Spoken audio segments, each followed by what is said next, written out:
investment, politics, real estate, development.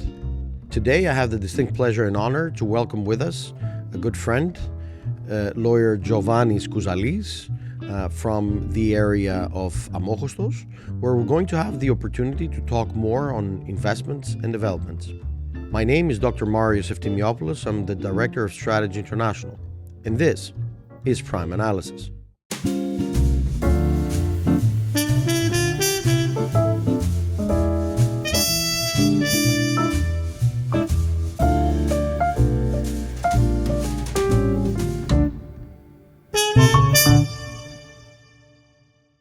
Dear Giovannis, thank you very much for coming with us here at Strategy International. Dear Marios, it's a pleasure to be here with you today and privileged to be at your lovely premises here in Nicosia.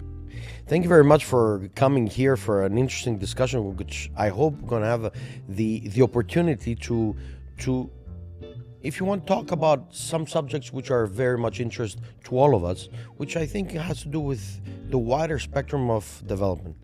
And since we are starting at Strategy International to talk about the life of our guest speaker, one of the things that I want to say is that you're a lawyer.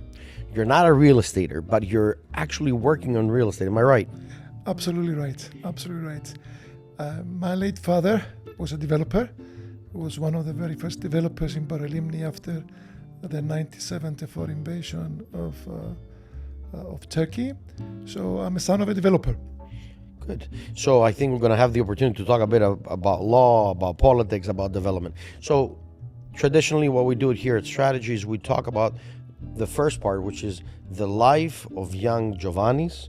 I just asked you a few things, and I think it would be wise to start, I think, this discussion about several names, designated names of people when they get baptized in the eastern part of Cyprus, namely Amochostos. Why this name? Why Giovanni? During the siege of Salamina from the Ottomans against the Venetians, there was a truce, there was an agreement that they would let the Venetians go. Of course, the Ottomans, when the Venetians came out of the city, they slaughtered them. The very few that managed to escape, most of them actually, came to Paralimni. This is why we have Giovannis, Mavrikios, Francescos, Marco, Piero, Isabella, Cadelizza. We have these Venetian names. Traditional Catholic names by essence, but they're also Orthodox now. Every single one of us, we are Orthodox. Right. We are in Paralimni, Frenaros, Sotira, the village. The area there, we are all Christian Orthodox, yes. If I can make a bit of political statement here, is that one of the things that really makes it important is to showcase how long back what the Ottomans at that time wanted to conquer and have under control the island of Cyprus back then, and today the country of Cyprus. And that is for us to think that history seems to be repeating itself in various ways, but also some people attempting to conquer something that is not theirs. And that's only a statement. I don't expect anything from you to state, but we will discuss this during the process of this exciting interview. Let's start with young Giovannis. What were your dreams? What were your thinking behind it? What did you want to do? Born and raised in the city of in the periphery of Amochostos in Paralimni. I said, son of a developer. You were with your father and your siblings together, showcasing maybe the opportunities, also the challenges that came ahead. What was the feeling back then, and what were your dreams? Okay, I like this question because it really takes me back. I'm from Paralimni. My mother is from Famagusta. I was born in Famagusta, so I'm half from Famagusta, half Paralimni. I always had at the back of my mind the beautiful city of Famagusta because though I was 5 years old, I do remember a lot of things, Marios, and I always wanted to live in a big city on the coast, very similar to Famagusta. So I think I was a traveler from the day I was born. Right. At the very initial stages, I wanted to become a captain on ships because I used to see the ships coming to berth at the Varosi port. Then, of course, I grew up in Paralimni. At a certain point, I wanted to become a footballer like anybody else. In Cyprus is a common thing for football, very right? common thing. I was privileged to play with Paralimni in the first team All right. a couple of times, Excellent. which was really exciting. Those years, 1997. Then, of course, I went to the army, and then it was time for me to study. I always wanted to go marketing on business, but my late dad, with his clever way of persuading a young boy who is not certain what he wants to do, he persuaded me to start legal. So I went law. I went to Phillips College for a year, and then I went to Sheffield University. Right. But there I realized that I don't really like law. Oh, okay. Or I thought I didn't really like law. So when I finished... But you seem to be a very good lawyer, by the way. Just Thank you. for the sake of the discussion, a few years later. I love what I'm doing. Right. I really love what I'm And doing. you're very outgoing, too. I've managed to find what is the thing that really excites me. And as Aristotle said, you have to find your talent and work on your talent. And I think the property sector within the legal frames, it's something that I'm really enjoying and I really love. So when I was in Sheffield, I said, I don't want to continue this. I've managed to finish my law degree. I came for a year in Cyprus. I took a year off, worked with my dad. Of course, I've fallen out with my dad. It's a typical Cypriot, I think. I went back and I sponsored my studies working as a waiter and decided that I will never come back to Cyprus. Right. So spending your time in the UK. Yes, but it wasn't easy at the time because Cyprus was not a member of the European Union. So neither is now, actually. Actually, England is neither of the England of is the not EU. part of the UK. Yeah.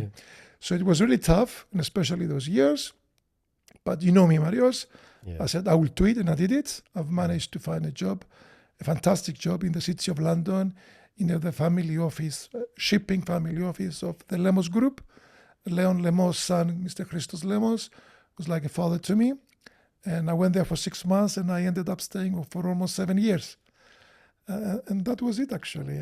Gave me the opportunity to leave London, to leave UK.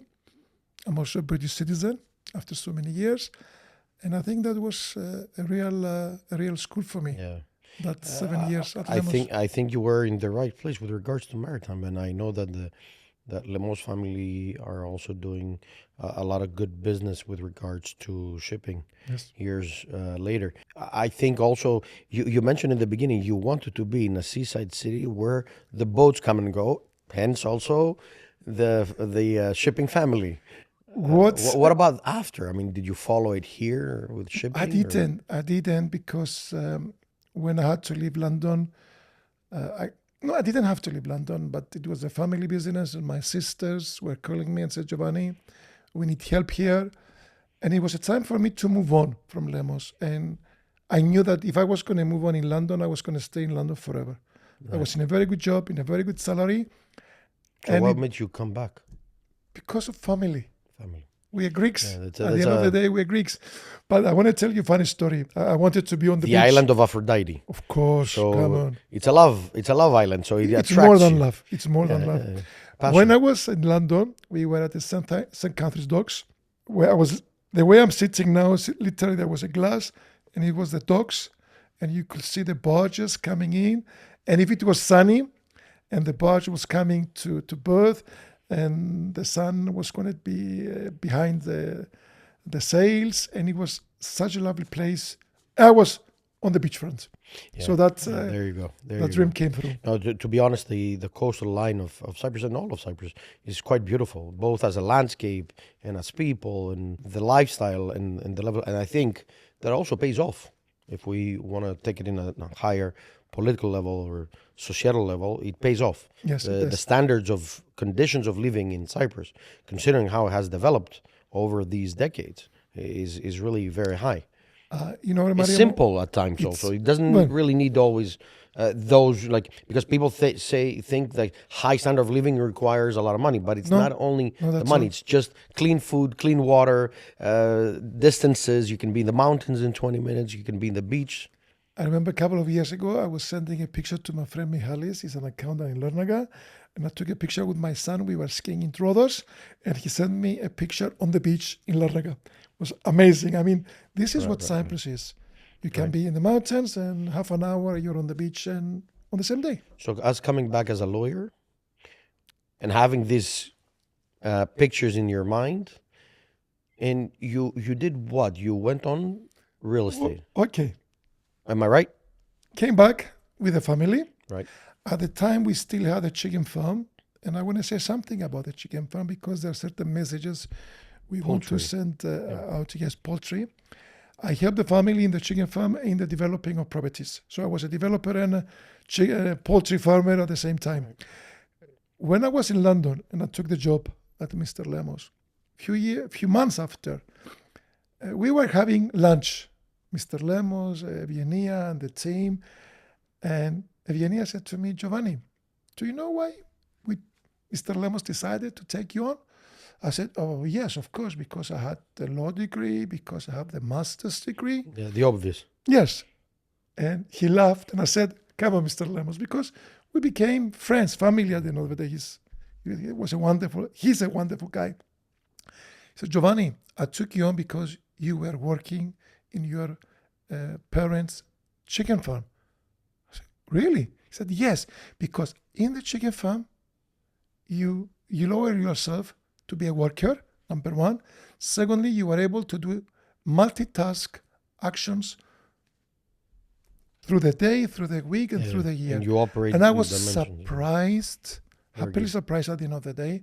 And this is a message I want to send out. You don't have to have a law degree and a master's degree and all these papers that we frame on the wall. Yeah. No. Get a job, any job. Be whoever you need to be, get some money through the job. And you know what else? Being a waiter. When I was doing my army service in Cyprus, I was a waiter as well because I needed pocket money.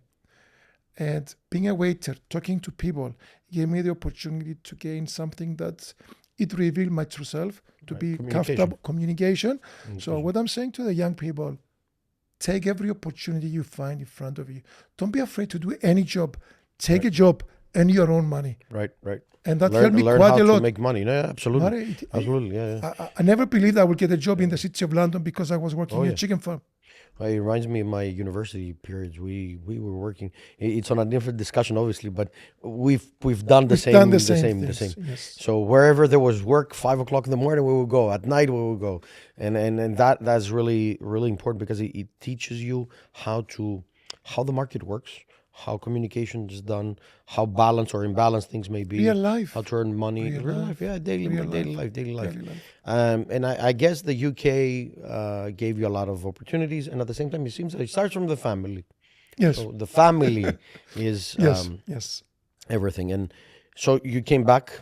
I came back, and for 2 years I was with my dad. I worked on the chicken farm and also on the developing. And then 2 years after that, as we had, of course, disagreements with the family, I decided to open my law office, and I started from very zero. And you have done an amazing amount of works.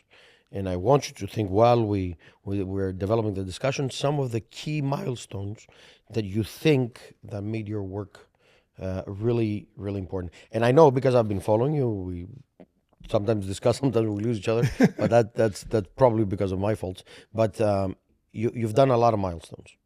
And I know that your law firm is very known and very capable in the areas that you're working at. Recently, you've been engaged very much in real estate, and I want you to go into this.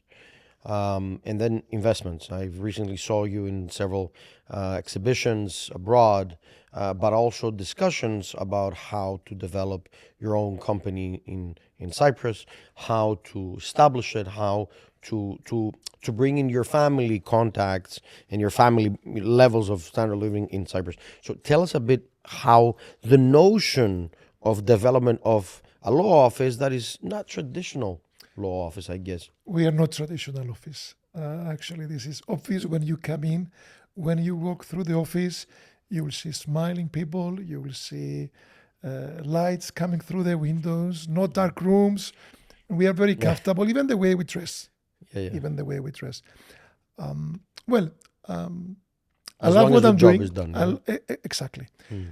I believe that the UK experience helped me quite a lot. Also, the family experience, the way you work with people, the way you act with people, and Mr. Lemos' experience was quite important to me.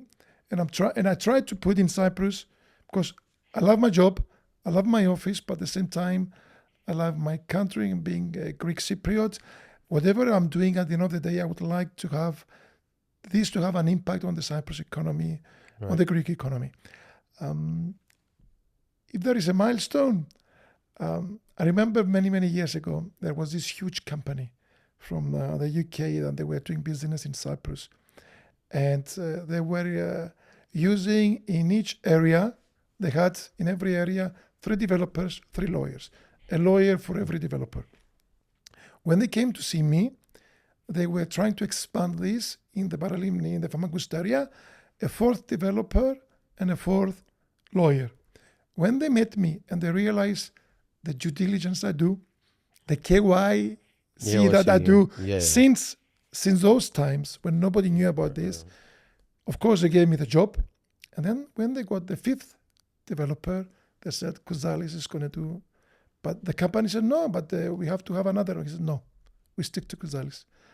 And a few years after that, one of the lawyers of the area came and he paid the money so he can get all the business.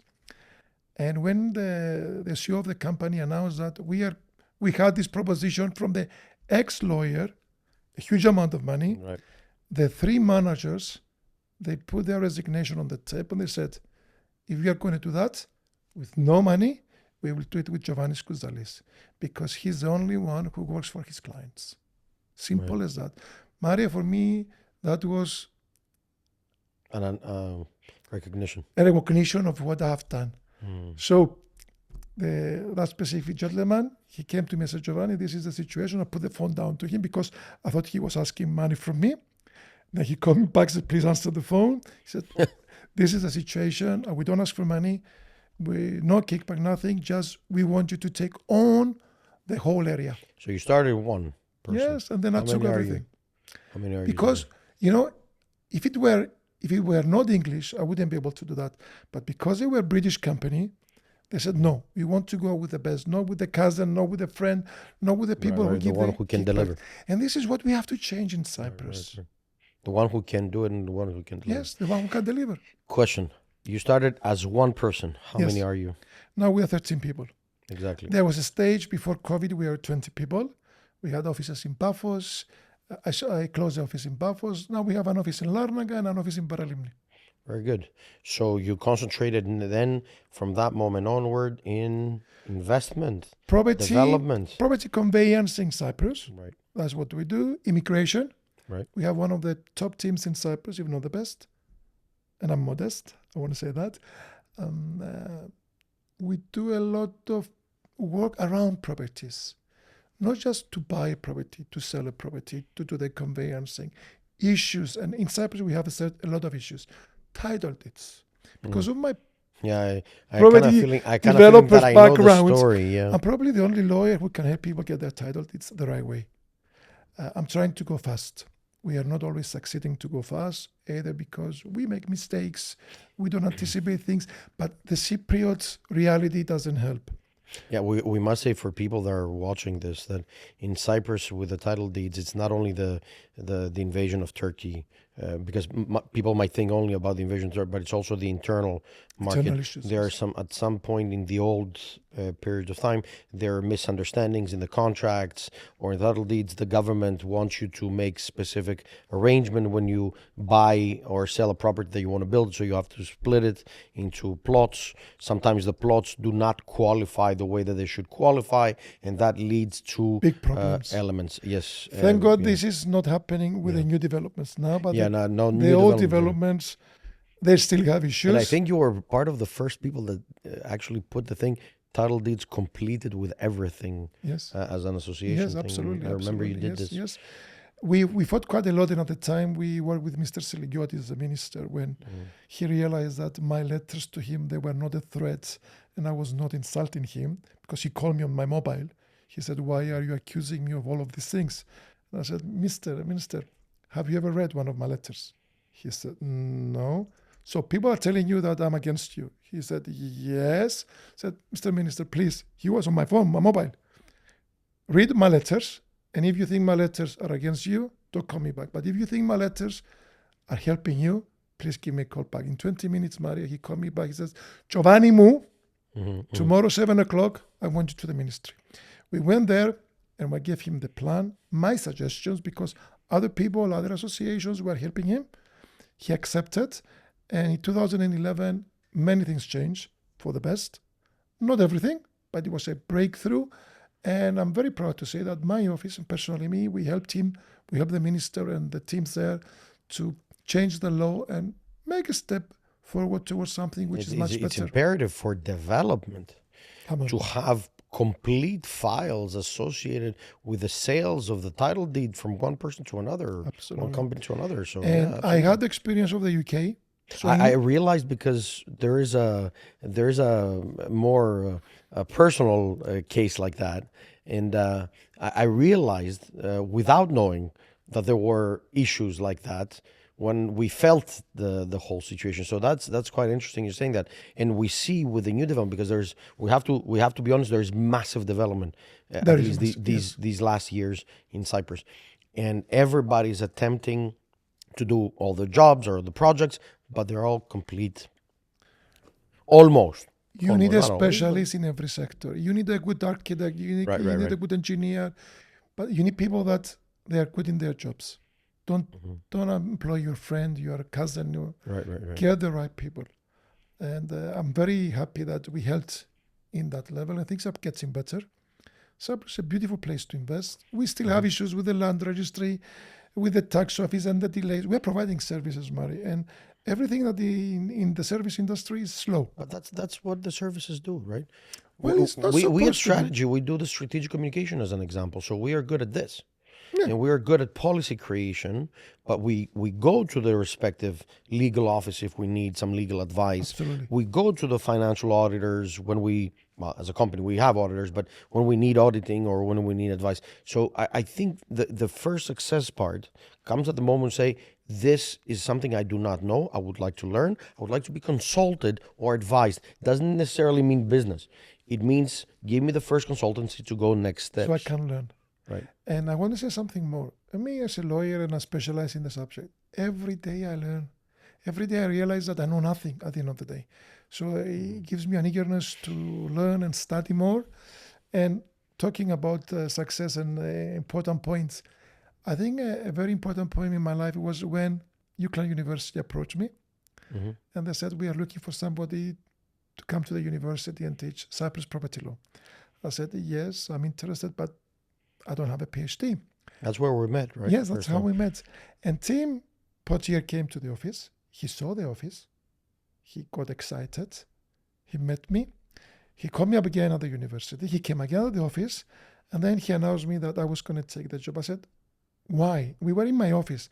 And I said, Tim, why? What do you want me? There are bigger officers, lawyers with much more experience than me. Why me? I really wanted to say. I said, Giovanni, because of all this. I want our students to learn Market. not only Speak how the market to, language. yes, but at the same time, human beings. I want my students to learn what you have in this office. And I was there for 4 years. That's how we met. It was a beautiful moment in my life. I had to stop it because it got very demanding. I really enjoyed it, but for me, it's a privilege and to have that T-shirt that I was at the UCLan University. Very good. So going back to advising on development, and we're going to go to immigration as well. I mean, we're not going to skip that. Everywhere you want But to go. maybe we can combine a bit what is happening these last years in Cyprus with development. My first obvious question, I'm going to challenge you a bit. I'm going to make it a bit more I difficult. like this. No, not you, but I know. I'm going to challenge the whole situation. Because I also live in Cyprus, so we see that massive development. Sometimes it creates some questions, not why it's happening. We welcome, but is there a strategic plan behind it? Meaning city landscaping, first of all. Second of all, protection of the natural habitat and the environment. 3, the push to the political situation of the possible resolution of the conflict in Cyprus, because it has vibes. Yes, it does offer into the economy, but I also have some question marks with regards to infrastructure, energy, water, and so on and so forth. Is there a strategic plan? If there's not, what can we do about it? Can we propose? Can we promote? Can we help as citizens of this country? First of all, I would like to take the last part you've mentioned and say that each one of us, we have a responsibility or even an obligation to give our thoughts and ideas. Right. I dislike people that they go on Facebooks and on Instagram and they Easy criticism. badmouth Right, the mayors and this and this. Right. If you have something to say, put something in propose it. writing. Right. And I've been doing that since the day I came back from the UK. Right. I've sent hundreds, I'm not going to say thousands, but hundreds of letters mainly for Paralimni municipality, to Ayanaba, to Larnaca, to everybody that I have personal time and I see things that I don't like. I always try to give my thoughts and ideas in order to change things. And I have to be honest, you're an outgoing person. So you stress your opinion there. I stress my opinion. Yeah, I would touch everyone. Yeah. That's number one. Number two, I believe that there is a plan, but it's not completed. It took many, many years. Give you an example, Paralimni and Ayanaba, they never had a plan. It was just the decision of the mayors and this and that. Things are changing, they're becoming better. We don't have an island strategic plan. In certain areas, you can see the difference of Limassol, Nicosia. Right. I like what is happening, but we need to make a huge plans. We need to create the infrastructures, the roads, the green areas. Yeah, absolutely. I'm very adamant on the green areas. We have a problem with the environment. Yeah, absolutely. Not to the extreme. This is a reality. It's not a political criticism, just to make it clear. Reality. Number two. Number three, this development, it has been happening since late 90s. It's not now. Mm-hmm. Firstly, we had the British. We had the Lebanese, and every time they had a problem, Cyprus helps Lebanon, and Lebanon helps Cyprus. So at certain points, we had the Lebanese coming in Limassol and the Larnaca, blah, blah, blah. So we had the British, we had the Lebanese, we had the Russians, we had the Lebanese again. We have the Central Europeans, we have the Lebanese again. Now we have the Israelis and more, and we have the Germans and more people. More diverse today. It is more diverse. That ghost situation that is happening, the Israelis are invading and they are stupid. That's a wrong statement, it's I think. A very wrong statement. It's politically motivated by certain circles and it's not happening. Yes, we have the Israelis investing the way everybody else invested in a democracy. Until now. In a democracy, it depends how you see things and how the reality is. You have to be correct. When somebody invests, they invest on real estate. They don't invest only on land. So an apartment is not land; it's an apartment. It's an apartment. So yes, and why not? Why not investment? Why not from the all-around areas of the Middle East? In the end of the day, it's multicultural, We are multicultural. We are multi-religion. Yeah, look at Larnaca. There are synagogues. Yeah. Christian, Orthodox, Armenian, Catholic. Actually, if you want to make it political, Cyprus and its dimensions of multicultural and multi-religion is the international community that is promoted now. So example, the success story of that example can become a political example of alliance. Even more so when you have a strategic alliance with Israel, with Greece, with Lebanon, with the Arab Gulf states. Absolutely. So of course you have to support this kind of things, including also their freedom of religion, including also the protection of the civilians, all civilians, residents, all civilians. But as charity begins and starts from home, right, we have an obligation to protect our Christian and Greek Cypriot backgrounds. Then we have to protect the Turkish Cypriots on the occupied side. We have to protect every Cypriot first, and then our guests. Absolutely. As Greeks, it's an honor to have a guest. Absolutely. Zeus is a patron, a god of hospitality, and we are doing that. But at the same time, we have to protect, and this is a plea for the certain people that are in the ministers, the government. We have to protect our children from things that we see that they're happening in Europe. Mm-hmm. We have to stop this. Mm-hmm. We accommodate, we help people, and we will always help people. But there is a very red line where we have to protect our families. We don't want to have the situations and the issues and the problems that they're facing in Paris, in London, and other destinations. I think the societal structure, and I think that was the I think the political mistake of that was mentioned, that the nobody said investment is an invasion. Investment is an investment, It's an investment. and the reason that people come is because of the habitat, because of what you offer. They love So it. they live within the societal structure, and the people, they acknowledge that there are different country, different laws, different positions, different religions at times. Yeah, absolutely. But you have to protect also the history of the land. You have to protect the culture. You have to protect the indigency of the nation Absolutely. itself. And the nation is very clear what it is. It is a Greek nation on the back. It is historical things that even Turkish Cypriots can be proud of because they're Absolutely. Cypriot citizens. Yes. They can be proud of because when there are no there were no countries, nation states. I'm sorry, nation states. There were these tribes considered with language, with architecture, with design, with people, with trade, and then later on came also the 12 gods and so on and so forth, and then the religions and so on. And don't forget also the historical value of Absolutely. the island of Cyprus, and who tried to conquer. It wasn't only the East that tried to conquer; it was also Everybody. the West that was Everybody. trying to conquer it. Everybody passed through Yeah, Cyprus yeah. and So left that something makes behind. Cyprus very pivotal because it respects the background of history. Yes, we do. And that's important because we blossom and we grow from this. Absolutely. And it's part of our culture. It became part of our culture, the way it's happening. And we have an obligation to continue that as long as we preserve, firstly, Right. our Greek Cypriots, Turkish Cypriots And who backgrounds. doesn't want to be an ally with a Greek nation? With We are a peaceful nation. right. We don't have any aggressions. We don't want to conquer something. We are people of business. We are people of traders. And look at it's amazing. Have you ever noticed that we have never had a war with the Phoenicians, as Cypriots, as Cretes, as Greeks, as Greek Cypriots? We never had a Everybody war came with from here, but the thing is that we have to understand that the nomadic tribes of history, they were trading with each other. traders. They were fighting only at the point where trading was not clear and the interests were not clear. Absolutely. Today, the interests are not clear. Many things are not clear today. Yes. Yeah.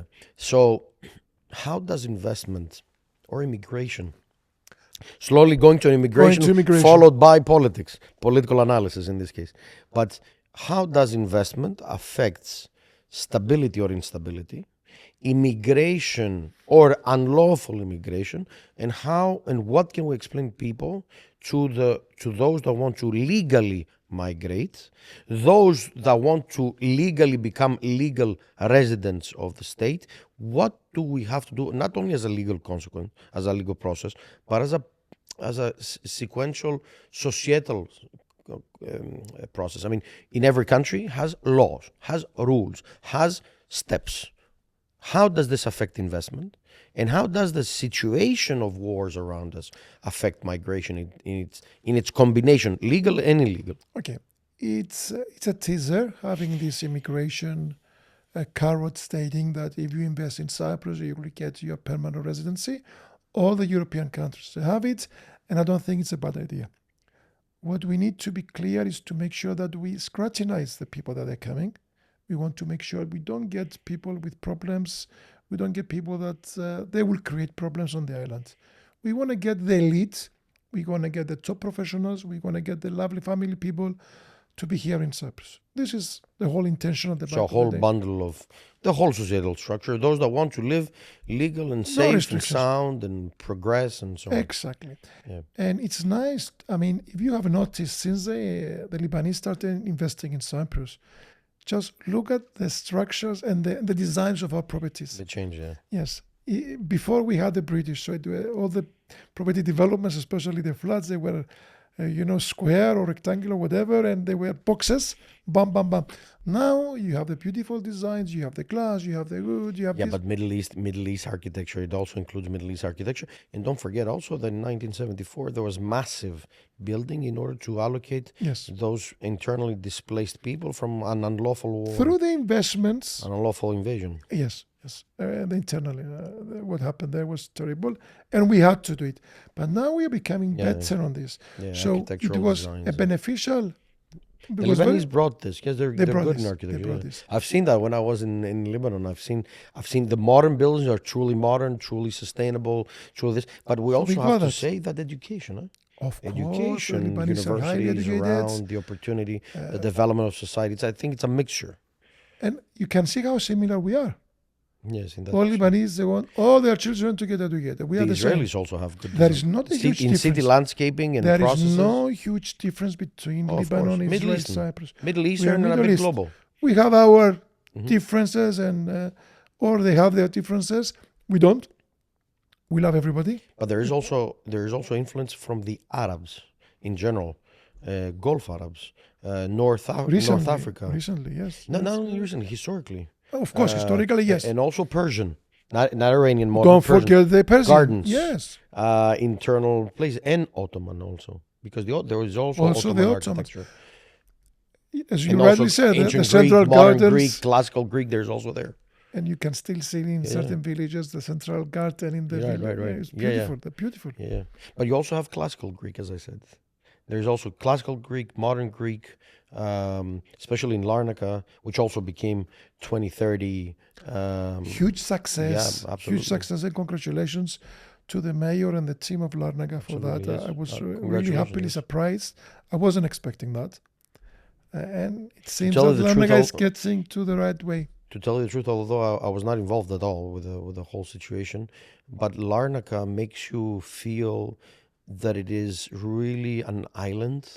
It has its old areas to go. It's very mixed and very culturally mixed and religiously mixed as well. Culturally and religiously. Oh yeah, you find everything in four or five streets. That's Exactly. amazing. And this yeah. is why people Yeah. love Larnaca. It's a compact city.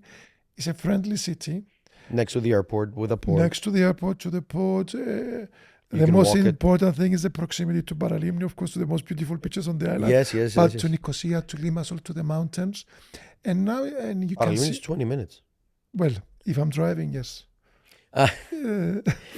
It's So about if we 35 drive- minutes. If we drive, you and me, we're driving. Yes.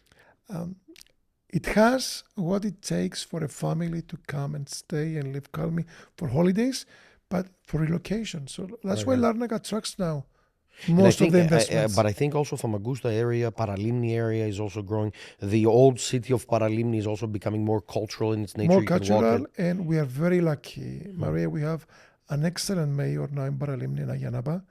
We have a true leader to be the head of the whole area. So we have Paralimni, Ayanaba, excellent mayors, and we have the true leader who was an ex-minister, an ex-mayor of Ayanaba. So there is a very good combination of lovely people, Right. people that they can do the difference. And already Paralimni is much different than what it was 2 years And ago. also the demographics have changed, I guess, right? We have a lot of people working there, you know that. The issue of Paralimni, of course, is Protaras. We want to make Protaras and Ayanapa 12 months if we So can. how does it affect migration, not immigration? Okay, Migration. migration. Okay, again, there is a line. Mhm. Again, there is a line. We have issues that we have in Cyprus, people that they are living here 20 years and they're not eligible to become Cypriots. So we have to find ways to be more correct to all of these people. Consistent. I think that there is too much of a democracy in Cyprus. And at the same time, there is too much of rules that they can be changed or they can be overruled by another rule, which is not what was supposed to be. We need workers from third countries. We need, because all of our children are going studying. So you're not going to have carpenters, you're not going to have engineers, you're not going to have working people in the gardens and stuff like that. So we need these people from the third countries to come and have a good life. And again, protecting our own culture or whatever. And of course, you have the other side, the immigration, the people coming to. Out of choice, out of contracts, out of Yes, this, out of that. yes. Yeah. Yes. So this, I have to come back. Come back. Strategic planning or not? I don't think there is enough strategic planning. There is something there, but I don't think it's enough. I think we have to create the wise people team, as they used to have in Famagusta, my friend. Before 1974, there was the team of the wise people, architects, Right. art people, and they were sitting together, deciding and changing the city. Right. No, yeah, city landscaping is important for development, but because I've seen you in different areas in different countries presenting what is known as Cyprus. Yes. And more so Paralimni, Famagusta, in your All areas of the whole engagement, island. The whole island. Larnaca, wherever you have your clientele, wherever you have the opportunity. But I also foresee that one of the important aspects is that people want clarity. One of the problems that we usually face in an international community is that, for example, I'm Greek. Let's say I moved to, I don't know, I moved to Canada. So I take my all that I know processes and I go there and I'm expecting to see the same processes there, but it is not. There are different rules, different laws, different processes. You have to adjust. Probably that's why you need a lawyer for that. but also somebody to designate you. Here's what you're gonna do, how you're gonna do it. These are the applications because we live in a modern technological world and so on. One question before I move to the political. Okay. I guess they will all ask you, which they always ask us: is it safe? Is it stable? What do you think will happen in the near future in the area, considering you have war in the Middle East? Syria is not stable. Lebanon, unfortunately, is also not stable, financially at least. The whole case with Gaza, with Hamas, with the terrorists, to fight the terrorists, to find a solution to the Palestinian issue, to boost the relationship with countries like Israel, for example, to boost the relationship with the Gulf states. How do you foresee this, and how do you answer to those simple people that want to invest or even bring their businesses there? Definitely, I feel Cyprus is safe. At the time as we are right now. I know, we don't know. You know, but how do we express to those that are listening? It's safe because you see children playing in the middle of the streets. When you see that, there is a safety element. People can move around, the girls can move around, the children can move around. There is a safety. People are coming here, they don't have problems. You see immigrants, you see these people, they're not attacked. We don't have these issues. Cyprus is a civilized European, Middle East. We are the only Middle East country of the European Union. Yeah. And culturally, maybe we're more near to Middle East than what we are in the European Union. Of course, the Greek element is very strong. Whatever we want to say. Yeah, but it's a mixture. But don't forget also there were always Greeks in the Middle East as well. Everywhere. I mean, there were Lebanese, there were Egyptians, there were this and that. Since even the periods of empires. We are in an environment that today, and I think it shows from the political, because we will move slowly, I can see that. The last few years, Cyprus played an important role in stability. The only help went to Gaza came from Cyprus. The corridor. Yes. Through Cyprus, through Larnaca, and only, the Israelis said, only from Cyprus. Other countries... The others did airlifting, yeah, but we're talking land to land. Only from Cyprus. Yeah. That shows that Cyprus is there. We have good friends.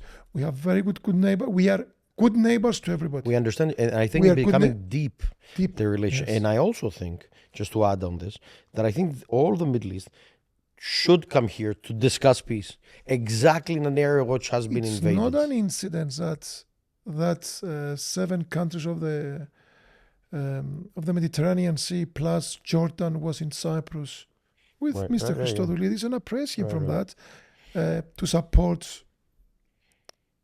Not to support Palestinians against Israel, to support dialogue. Exactly. Dialogue, support the children, dialogue, support the innocent people. We don't take sides.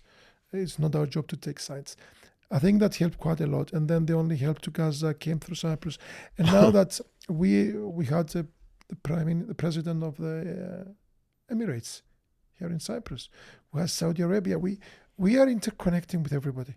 We make friends as culture, as a civilization, as people, as a state. I think we are moving the right direction. Right. I feel very comfortable from what I see in the foreign policy of the Republic of Cyprus. A last statement. Yes. Bringing it to an end. A very interesting discussion that can go for hours. Because we have not touched the deeper elements, and I wanted to touch the deeper elements, but these are very important statements to make, because our dialogue is from Cyprus to the world. So we want people to know about Cyprus. We want people to know about what quality work has been done here. You mentioned that Cyprus doesn't take a position, but it takes a position within regards to the Ukrainian issue. takes a position to the Middle East. But the problem is that a clear position can also be one of humanitarian process, one of dialogue, one of negotiation, that Cyprus knows a big proportion of it. If you think that since 1974 we're negotiating, Yes.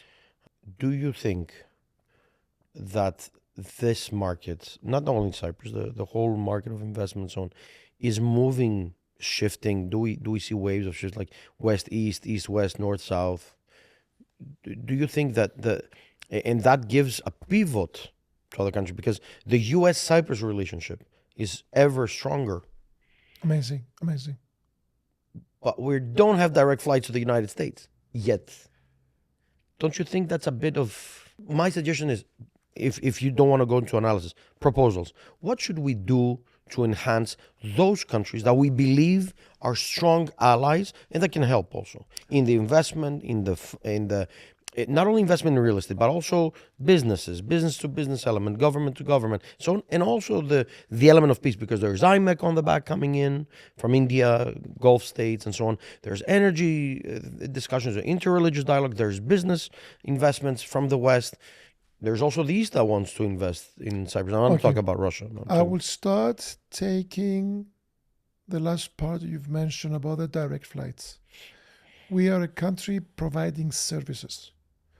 We don't have a national airline. We had one that it was corruption. Cyprus Airways was corruption, and I'm glad it was taken where it was taken. We need a national airline. We need to upgrade that. We need direct flights from many destinations, but in order to that, you need to improve your airports infrastructure. You need the Cypriot, the new Cyprus Airways, let's say, whatever it's going to be, to make Cyprus a small hub. We are not going to compare ourselves with Dubai or for hubs like that, but we can become a center, because we are in the center. You can learn from this and expand that. So we can achieve direct flights to China, to India, to the United States. We need to do that. So I will take your position back to the infrastructure. We need to work on those. Can you imagine? We have 7 million people in Cyprus and we are happy because so many people came to Cyprus. It's nothing. We have to have 4 or 5 times that number, not to come and stay, of course, because if there were direct flights. If there were direct Which flights, means overhaul and flights interconnections through Cyprus. Right. We need 3 Requires times airports, ports. 3 times the size of Larnaca Airport, and a huge Cyprus Airways airline working properly for the state, not for the individuals working. That again, we end with the strategy. A last statement on strategy so we can hold it. Please. You go ahead. Definitely, we need to... Okay, we have elections now. Okay. Don't vote for a political party. Don't vote for cousins. Don't vote for relatives. Don't vote for people that somebody told you to vote. Don't vote for Marius, because if you vote for Marius, then he will help you to get a job and get a job for your daughter and your family and everyone. Vote the very right people that they have the experience, and I'm not in politics, Vote the right people that they will make a difference for the House of Parliament of Cyprus, for Cypriots, for everybody who is here in Cyprus. We need changes in the banking sector, in the civil service sector, in the education sector. Mari, after so many years, today there was a strike of the teachers because the government was to change somebody to not control them, to monitor them. We have the worst educational system in Europe today. In our times, I know you're a bit younger than me, but when I was there, the top students at the university were Cypriots. Not anymore. And it starts from the elementary school. And our elementary schools, that they are the worst in the European Union and probably in the world. We have to see things and face reality and change things. We have to hit the problem in the very center. Right. So, infrastructure, civil service, education, and we want to create and enhance the family sector in Cyprus, because we need to change things from the very beginning. And the school and the family, this is where we have to start. And that's something very important, because at times it contradicts vis-a-vis the investment and development parts. You cannot have development unless you have also continuing education and investment in education, the people that educate, the technology that you use, the operational capabilities and the opportunities. My dear friend Giovannis, thank you very much for joining us today in this very interesting discussion. I know I wanted for a long period of time to bring you here and on board of Strategy International. I know we discussed this in the past, but it was a real pleasure and honor to have you here with us. Mariamo, the pleasure is all mine. I follow what you do.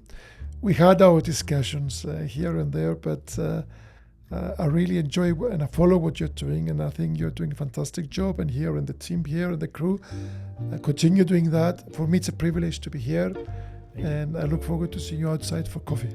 Definitely. Thank you very much. Thank you very much, Mario. Thank you. Thank you. Thank you all for watching another web series of Prime Analysis here at Strategy International. Please remember to like, share, follow, and subscribe into our social media and YouTube channel. My name is Dr. Marios Eftimiopoulos, and I'm the Director of Strategy International. And remember, impact makes a difference.